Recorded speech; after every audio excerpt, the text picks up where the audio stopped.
नमस्कार, माझे नाव सोहम प्रसाद चौगुले, इयत्ता 9वी.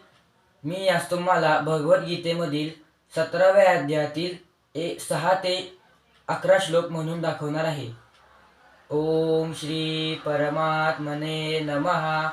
कर्षयन्तः शरीरस्थं भूतग्राममचेतसा माञ्चैवान्तः शरीरस्थं तान् विद्यासुरनिश्चयान्.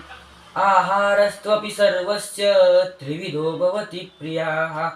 यज्ञस्तपस्तथा दानं तेषां भेदमिमं शृणु. आयुस्सत्त्वबलारोग्य सुखप्रीतिविवर्धनाः. रस्या स्निग्धा स्थिरारुद्या आहारा सात्विकप्रियाः. कट्वं ललवणात्युक्ष्ण तीक्ष्णरूक्षविदारिण. आहारा राजसश्रेष्ठा दुःखशोकामयप्रदाः. यातयामङ्गतरसं पूतिपर्युषितं च यत् उच्छिष्टमपि चामेद्यं भोजनं तामसः प्रियम्. अफलाकाङ्क्षिभिर्यज्ञो विधिदृष्टो य युज्यते यष्टव्यमेवेति मनः समाधाय स सात्विकाः. धन्यवाद.